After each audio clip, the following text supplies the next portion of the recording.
ക്നാനായ സമുദായത്തിന്റെ കുലപതി വിശുദ്ധ ക്നായിത്തൊമ്മന്റെയും നമുക്കുവേണ്ടി ജീവത്യാഗം ചെയ്ത സകല പിതാക്കന്മാരുടെയും ജ്വലിക്കുന്ന ഓർമ്മകൾക്ക് മുമ്പിൽ കോട്ടയം വലിയ പള്ളിയുടെ പ്രണാമം.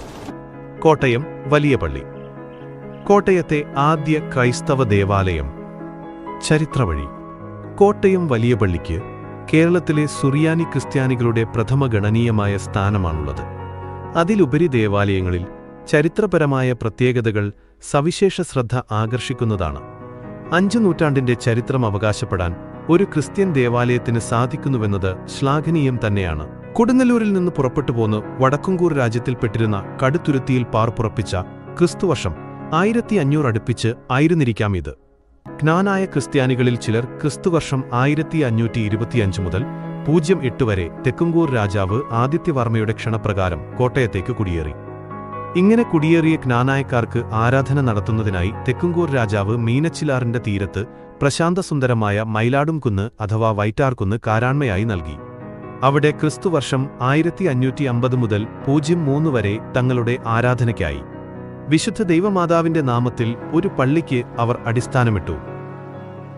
ഇന്നത്തെ വലിയ പള്ളിയുടെ തുടക്കം. മുഴിയിൽ ഇപ്പോൾ ഇടവഴിക്കൽ കുടുംബമെന്നറിയപ്പെടുന്നു. ചെറിയാൻ മാത്തുകത്തനാറായിരുന്നു ആദ്യത്തെ വികാരി.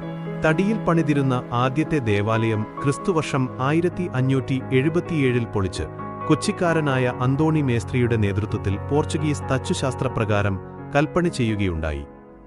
ആദ്യകാലത്ത് കോട്ടയത്തിനു ചുറ്റുമുള്ള എല്ലാ സുറിയാനി ക്രിസ്ത്യാനികളുടെയും ആരാധനാ കേന്ദ്രമായിരുന്നു ഈ പള്ളിയെങ്കിലും ക്രിസ്തുവർഷം 1579 വടക്കുംഭാഗം ക്രിസ്ത്യാനികൾ പിരിഞ്ഞ് ചെറിയ പള്ളി സ്ഥാപിച്ചു. പിന്നീട് കത്തോലിക്ക വിശ്വാസം സ്വീകരിച്ച ചിലർ ക്രിസ്തുവർഷം 1818 പിരിഞ്ഞ് ഇടയ്ക്കാട്ട് പള്ളി സ്ഥാപിച്ചു. വലിയ പള്ളിയുടെ കുരിശുപള്ളിയായ പുല്ലരിക്കുന്ന് ചാപ്പലിൽ 1974 ആരാധന ആരംഭിച്ചു. എറഞ്ഞാൽ സെന്റ് മേരീസ് പള്ളി വലിയ പള്ളിയുടെ കുരിശുപള്ളിയായാണ് ആരംഭിച്ചതെങ്കിലും പിൽക്കാലത്തത് സ്വതന്ത്ര ഇടവകയായി.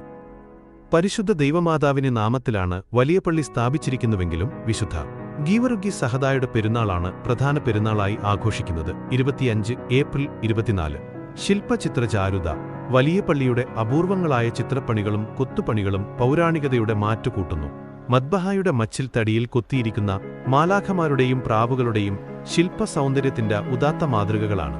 മദ്ബഹായുടെ കിഴക്കുഭാഗത്തെ ത്രോണോസിന്റെ പിൻഭാഗത്തെ രൂപങ്ങൾ തടിയിൽ തീർത്തിരിക്കുന്ന ചട്ടക്കൂടിലും ധാരാളം കൊത്തുപണികളും ചിത്രപ്പണികളുമുണ്ട്. പള്ളിയുടെ തെക്കും വടക്കും ഭിത്തികളിലായി കൊത്തിയിരിക്കുന്ന മൃഗരൂപങ്ങൾ പ്രപഞ്ചസൃഷ്ടിയെ അനുസ്മരിപ്പിക്കുന്നു.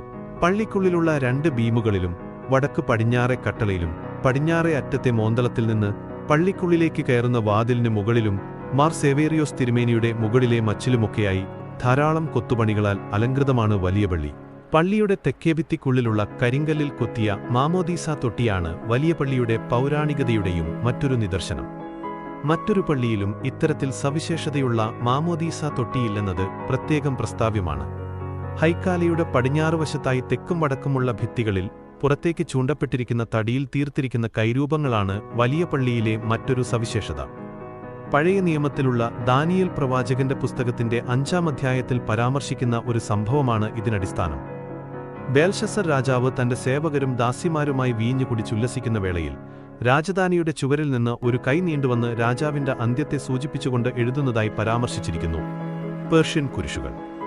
വലിയ പള്ളിയുടെ പൗരാണികതയുടെ അടയാളങ്ങളായ 2 പേർഷ്യൻ കുരിശുകൾ സഞ്ചാരികളെയും പുരാവസ്തു ഗവേഷകരെയും ആകർഷിച്ചു പോരുന്നു. പ്രധാന മദ്ബഹായുടെ താഴെയുള്ള ത്രോണോസുകൾക്ക് മുകളിലായി സ്ഥാപിച്ചിരിക്കുന്ന കരിങ്കൽ കുരിശുകൾക്കു ചുറ്റുമുള്ള പാഹ്ലവി ഭാഷയിലുള്ള എഴുത്താണ് കുരിശുകളെ പേർഷ്യൻ കുരിശുകൾ എന്ന് വിളിക്കാനിടയാക്കിയത്. കൂടാതെ തേക്ക് വശത്തുള്ള കുരിശിനടിയിൽ എസ്ത്രങ്ങേലി സുറിയാനിയിൽ ഒരു വരിക്കുടി കാണാം. 2 കുരിശുകളുടെയും ചുറ്റിലും ചുവട്ടിലും മനോഹരങ്ങളായ കൊത്തുപണികളുമുണ്ട്. 4-ാം നൂറ്റാണ്ടിൽ AD 345 ക്നായിത്തോമായുടെ നേതൃത്വത്തിലെത്തിയവരോ അല്ലെങ്കിൽ 9-ാം നൂറ്റാണ്ടിൽ മാർ സാബോർമാർ പ്രോത്ത് എന്നീ മെത്രാന്മാരുടെ നേതൃത്വത്തിലെത്തിയവരോ ആയ സിറിയക്കാർ കൊണ്ടുവന്നതായിരിക്കണം ഇവയെന്ന് കരുതപ്പെടുന്നു. വടക്ക് വശത്തെ കുരിശിന്റെ മുകളിലുള്ളത് മാർ സാബോർ മെത്രാൻ ചിത്രമാണെന്നാണ് വിശ്വാസം. അതിനാൽ ഈ കുരിശുകൾ ക്നായിത്തൊമ്മൻ കുരിശുകൾ എന്നും അറിയപ്പെടുന്നു. കൊടുങ്ങല്ലൂർ പള്ളിയിൽ സൂക്ഷിച്ചിരുന്ന കുരിശുകൾ കടുത്തുരുത്തിയിലേക്കും പിന്നീട് കോട്ടയം വലിയ പള്ളിയിലേക്കും കൊണ്ടുവന്നിരിക്കണം. പുരാതന കാലത്ത് മലങ്കര സഭയ്ക്ക് റോമൻ സഭയുമായിട്ടായിരുന്നില്ല, മറിച്ച് പേർഷ്യൻ സഭയുമായിട്ടായിരുന്നു ബന്ധമെന്നതിന്റെ തെളിവുകൂടിയാണ് ഈ കുരിശുകൾ. വലിയ പള്ളിയുടെ മുൻപിലുള്ള വലിയ കൽക്കുരിശും മണിമാളികയിൽ സ്ഥാപിച്ചിരിക്കുന്ന ചക്രത്തിൽ കറങ്ങുന്ന 2 നാക്കുകളുള്ള അമേരിക്കൻ നിർമ്മിത മണിയും പള്ളിയുടെ മഹത്വത്തിന് മാറ്റുകൂട്ടുന്നു. Georgian icon. പള്ളിയെ അലങ്കരിക്കുന്ന ചിത്രങ്ങളിൽ എടുത്തുപറയേണ്ടുന്ന ഒന്നാണ് വിശുദ്ധ ഗീവർഗീസിന്റെ ജോർജിയൻ ഐക്കൺ. കേരളത്തിന്റെ തനതായ ചുമർചിത്രങ്ങളുടെയും പാശ്ചാത്യ ചിത്രങ്ങളുടെയും മാതൃകകൾ ഇടകലർത്തി രചിച്ചിരിക്കുന്ന ഇതിന് ഏകദേശം 400 വർഷത്തെ പഴക്കമാണ് കണക്കാക്കിയിരിക്കുന്നത്. പോർച്ചുഗീസുകാർ സമുദ്രയാത്രകളിൽ ആരാധിക്കുന്നതിന് ഇത്തരം പലകച്ചിത്രങ്ങളാണ് ഉപയോഗിച്ചിരുന്നത്. ഇരുവശത്തേക്കും തുറക്കാവുന്ന വാതിലുകളോടുകൂടിയ ഒരു പെട്ടിയുടെ മുൻവാതിലുകളിൽ വൃക്ഷനിബിഡമായ ഒരു ധ്യാനത്തിൽ ദുഃഖിതനായി ഇരിക്കുന്ന ഒരു രാജാവിനെ കാണാം. പെട്ടിയുടെ വാതിലുകൾ തുറന്നാൽ വ്യാളിയെ വധിക്കുന്ന വിശുദ്ധ ഗീവർഗീസിന്റെ ചിത്രവും കാണാം. വിശുദ്ധ ഗീവറുഗീസ് പുണ്യവാളന്റെ സാധാരണ ചിത്രങ്ങളിൽ നിന്ന് വിരുദ്ധമായി വെളുത്ത കുതിരയല്ല, പച്ചക്കുതിരയാണ് ഈ ചിത്രത്തിലുള്ളത്. പുണ്യവാളൻ കുതിരപ്പുറത്ത് തിരിഞ്ഞാണ് ഇരിക്കുന്നതും. പെട്ടിയുടെ മുകളിൽ ഒരു മാലാഖയുടെ മുഖവും ചിത്രീകരിച്ചിരിക്കുന്നു. വലിയ പള്ളിയിലെ പ്രധാന പെരുന്നാളിന് മാത്രമേ ഈ ചിത്രം ഭക്തർക്ക് ദർശിക്കാൻ സാധിക്കുകയുള്ളൂ. മലങ്കര സഭയിലുണ്ടായ നാട്ടുമെത്രാന്മാരിൽ ആരും എക്നാനായ സമുദായത്തിൽ നിന്ന് ഉള്ളവരായിരുന്നില്ല എന്ന ആക്ഷേപത്തിന് വലിയ പള്ളി ഇടവകക്കാരനായ ഇടവഴിക്കൽ ഗീവറുഗീസ് കശീശയെ 1910 മുതൽ 03 വരെ ഗീവറുഗീസ് മാർ സേവേറിയോസ് എന്ന നാമധേയത്തോടെ അബ്ദുള്ള പാത്രിയാർക്കീസ് മെത്രാനാക്കിയതോടെ പരിഹാരമായി. ക്നാനായ സമുദായത്തിൽ നിന്നുള്ള ആദ്യ മെത്രാപ്പൊലിത്തായായ മാർ സേവേറിയോസ് സമുദായത്തിന്റെ അഭിവൃദ്ധിക്കായി ചെയ്ത പരിശ്രമങ്ങൾ എണ്ണമറ്റതാണ്. ക്നാനായ അസോസിയേഷൻ രൂപീകരണം, ഭരണഘടനാ നിർമ്മാണം, ആണ്ടുവരി സമ്പ്രദായത്തിന്റെ ആരംഭം, ചിങ്ങവനത്തെ മാർ അപ്രേം സെമിനാരിയുടെ നിർമ്മാണോദ്ഘാടനം എന്നിവ അവയിൽ ചിലത് മാത്രമാണ്. വലിയ പള്ളിയുടെ വടക്കുവശത്തെ മാളികയായിരുന്നു പ്രഥമ മെത്രാപ്പൊലീത്തയുടെ അരമന എന്നതും പ്രത്യേകം പ്രസ്താവ്യമാണ്. സന്ദർശക പുസ്തകം. 1848 മുതൽ വലിയ പള്ളി സന്ദർശിച്ചിട്ടുള്ള വിശിഷ്ട വ്യക്തികളുടെ സന്ദേശങ്ങളടങ്ങുന്ന സന്ദർശക പുസ്തകം പള്ളിക്ക് അഭിമാനിക്കാവുന്ന ഒരു ചരിത്രനിധിയാണ്. ചരിത്രത്തിന്റെ നൈരന്തര്യം നിലനിർത്തുന്നതിന് ഇത്തരത്തിൽ അപൂർവമായ ഒരു സംരംഭത്തിന് തുടക്കം കുറിച്ച് പൂർവികരുടെ ചരിത്രബോധം ആദരപൂർവ്വം തന്നെ സ്മരിക്കേണ്ടതാണ്.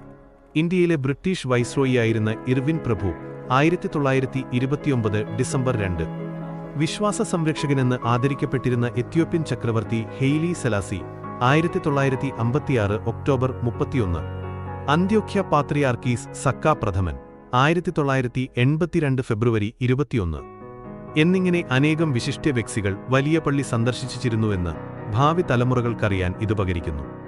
എത്യോപ്യൻ ചക്രവർത്തി പള്ളിക്ക് സമ്മാനിച്ച വെള്ളിക്കുരിശ് പെരുന്നാൾ പ്രദക്ഷിണത്തിന് എഴുന്നള്ളിക്കാറുണ്ട്. ക്നാനായ സമുദായത്തിന്റെ പ്രഥമ ദേവാലയവും ഭദ്രാസന പള്ളിയെന്ന് പ്രതീകാത്മകമായി വിശേഷിപ്പിക്കാവുന്നതുമായ കോട്ടയം വലിയ പള്ളി കൊടുങ്കാറ്റടിച്ച നാളുകളിൽ വിശ്വാസികളുടെ കോട്ടയും അഭയസ്ഥാനവുമായി നിലനിന്നിരുന്നു. നൂറ്റാണ്ടുകളുടെ പാരമ്പര്യമുള്ള ഈ മഹത്തായ ദേവാലയം ഇനി വരുന്ന തലമുറകൾക്കും ഭക്തിയുടെയും വിശ്വാസത്തിന്റെയും സമുദായ സ്നേഹത്തിന്റെയും ഈറ്റില്ലമായി പരിലസിക്കുമെന്നതിൽ സംശയമില്ല.